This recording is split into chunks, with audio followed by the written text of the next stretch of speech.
Bom dia, meus irmãos, minhas irmãs, sejam bem-vindos à nossa escola dominical. Hoje a nossa atenção está nos livros, nas cartas que Paulo enviou à igreja dos Coríntios, 1ª e 2ª Coríntios. Peço então que você abra sua Bíblia no segundo livro, 2 Coríntios, capítulo 4. Nós faremos uma leitura dos versos 1 a 6. 2 Coríntios, capítulo 4, versos 1 a 6. Diz assim: Pelo que, tendo este ministério, segundo a misericórdia que nos foi feita, não desfalecemos. Pelo contrário, rejeitamos as coisas que por vergonhosas se ocultam, não andando com astúcia, nem adulterando a palavra de Deus, antes nos recomendamos à consciência de todo homem, na presença de Deus, pela manifestação da verdade. Mas se o nosso evangelho ainda está encoberto, é para os que se perdem que está encoberto, nos quais o Deus deste século cegou o entendimento dos incrédulos, para que lhes não resplandeça a luz do evangelho da glória de Cristo, o qual é a imagem de Deus. Porque não nos pregamos a nós mesmos, mas a Cristo Jesus como Senhor, e a nós mesmos como vossos servos, por amor de Jesus. Porque Deus, que disse, das trevas resplandecerá a luz, Ele mesmo resplandeceu em nossos corações para a iluminação do conhecimento da glória de Deus na face de Cristo. Amém. Irmãos, a relação de Paulo com a igreja que estava na cidade de Corinto foi certamente uma das, podemos dizer assim, a principal relação de Paulo com uma igreja. Nós ficamos sabendo que ele esteve presencialmente com esses irmãos algumas vezes. Nós temos o registro, histórico de 2 cartas e ficamos sabendo que provavelmente mais outras 2 cartas se perderam no caminho, chegaram à igreja, mas não ficaram registradas para nós, Então, é importante que a gente olhe para aquilo que Paulo traz para essa igreja, porque ele vai demonstrar muito do caráter de Paulo no sentido pastoral, no sentido de administração, no sentido de liderança, especialmente porque Corinto foi certamente também o maior dos desafios que Paulo teve, no sentido de que era uma igreja que tinha inúmeros problemas de naturezas diversas e que exigiram que Paulo se aperfeiçoasse, se redescobrisse nesse ministério para alcançar essas pessoas. A gente precisa então começar falando da cidade de Corinto, e o que nós sabemos é que essa cidade ela existia já há muitos anos, Ela vinha antes do Império Romano. Já temos bastante histórico dele na época do Império Grego, e essa cidade ela foi destruída e depois no Império Romano ela foi reconstruída. Ela foi reconstruída a alguns quilômetros próximo, não é exatamente onde existiam as ruínas, e nesse momento dos romanos, ela se tornou uma espécie de capital de uma região. Então vamos imaginar que os romanos eles separavam as cidades e as regiões mais ou menos como nós fazemos com estados, Mas eles, então no estado de São Paulo a gente tem a capital, Mas eles faziam um pouco além disso, eles pegariam o que é a região sudeste e colocariam uma capital dentro dessa região também, entende? Então, o Corinto era uma espécie de capital da Acácia, que é essa região, Corinto também era conhecido por receber os chamados Jogos Istmos, que era uma espécie de Jogos Olímpicos, onde só uma elite participava, e era uma cidade portuária, Então era uma cidade que também tinha uma riqueza muito grande em termos de cultura, porque muitas pessoas iam para lá de culturas diferentes e tinham espaço para expressar essa cultura. Era uma cidade bastante movimentada em termos de pensamento, né? Muitas ideias novas sendo apresentadas ali. Era uma cidade relativamente rica por causa do comércio, e ela tinha então toda essa característica de ser uma cidade muito movimentada. No aspecto religioso, a cidade também era bastante requisitada porque nela havia templos de deuses que primeiro foram deuses gregos e depois passaram a ser deuses romanos, né? E fora isso, com essa diversidade de pensamento, essa diversidade cultural, acontecia que muitas pessoas, muitos templos religiosos eram estabelecidos ali. Só para você ter ideia de alguns deuses que tinham templos lá, olha só: Afrodite, Artemis, Dionísio, Hélio, Hermes, Apolo, Zeus, Ísis e Eros. Então, eram muitos os deuses que tinham templos ali na sua adoração. Era também uma cidade bastante promíscua, tendo em vista que em alguns desses templos, né, e não necessariamente no templo, mas aquilo que envolvia as pessoas que cultuavam esses deuses, eles tinham práticas, né, de adoração em que envolvia o ato sexual, envolvia prostitutas e prostitutos cultuais, né? Então as pessoas elas ofereciam sacrifícios tendo relações com essas pessoas, e existe até um adendo, né, em um dos comentários que nós lemos para essa aula, dizendo que ali muitos marinheiros se perdiam, né? Se perdiam no sentido de que eles chegavam com o seu dinheiro, acabavam gastando tudo que tinham ali nessa cidade que oferecia todo tipo de prazer, e depois eles acabavam não tendo como voltar para casa e ficavam por ali, né? E isso com certeza era um outro problema social que aparecia. Bom, depois de olhar então para aquilo que a cidade representava, a gente pode olhar um pouco para aquilo que foi a interação de Paulo com essa igreja. Ele começa essa relação com a igreja depois de ter saído de um período de bastante luta, né, na cidade de Filipos, Tessalônica e Atenas, e ele começa então o seu ministério ali nessa região. Quando ele chega nessa cidade, ele encontra com 2 outros missionários importantes, Áquila e Priscila, e lá no livro de Atos, no capítulo 18, nós ficamos sabendo que 2 judeus haviam se convertido. Justus, era o nome do primeiro, e Crispo era o nome do segundo, né? E depois nós ficamos sabendo que muitas outras pessoas vieram a crer, e provavelmente essa primeira temporada de Paulo na cidade durou aí 1 ano e meio mais ou menos.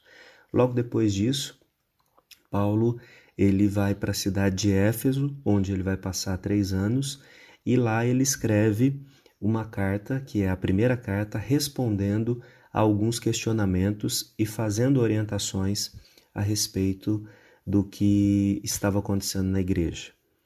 Depois nós vamos ficar sabendo que mais uma vez Paulo visita a Corinto, e depois tem ainda uma outra correspondência que se perde. Depois nós temos a segunda carta. Então veja que foram muitas interações em um período de... Nós não temos muita referência de quanto tempo foi, mas talvez aí em 20 anos essa comunicação de pessoas indo, voltando, encontrando com Paulo. Paulo também mandou Timóteo, mandou Tito, para que verificassem o que acontecia na cidade, na igreja especialmente. Então essa relação ela foi sendo estreitada. Algumas questões surgem, né, nessa relação da igreja com Paulo, e a gente pode destacar aqui 3 delas, né, que depois vão se ramificar em uma série de outras questões. A primeira era com relação à liderança de Paulo. Não eram todas as pessoas que questionavam a autoridade apostólica de Paulo, mas havia um grupo que se fazia oposição. Nós vemos isso de uma forma muito, muito forte na segunda carta, né? E por que Paulo era questionado na sua autoridade? Porque a sua doutrina ela era mais seca, né, mais objetiva, e isso fazia com que algumas coisas não fossem toleradas ou permitidas. Imagina que muitos das pessoas que estavam na igreja, elas eram convertidas de uma dessas religiões onde tudo podia acontecer. E quando eles se confrontavam com a doutrina de Paulo, ainda que eles tivessem ali uma disposição para seguir o cristianismo, muitas vezes eles acabavam querendo fazer as coisas de acordo com a vontade deles. E isso gerava um conflito, e uma das formas de lidar com o conflito era desqualificar o apóstolo Paulo, né? Inclusive, em alguns momentos, eles dizem que quando Paulo escrevia a carta, ele era autoritário, ele era, de alguma forma, ele se colocava, ele se impunha diante da igreja, deixando com que eles ficassem para baixo, né? E quando ele estava pessoalmente com eles, ele agia de outra forma, muito mais manso, muito mais sereno, sem embates, sem criar conflitos. Veja que essa acusação, ela tem a intenção mesmo de tocar no, no aspecto assim do caráter de Paulo, né? Como se Paulo fosse duas caras. Quando ele não podia, quando as pessoas não podiam confrontá-lo, né? Ele era superior, e depois, quando elas podiam, ele agia de outra forma.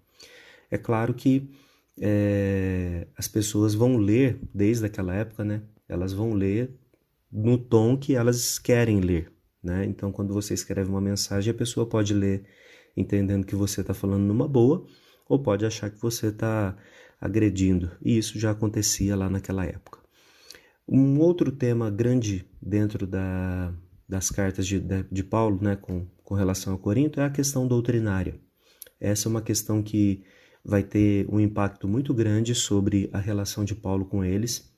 Primeiro, porque Paulo os está, num primeiro momento, discipulando, ensinando, né?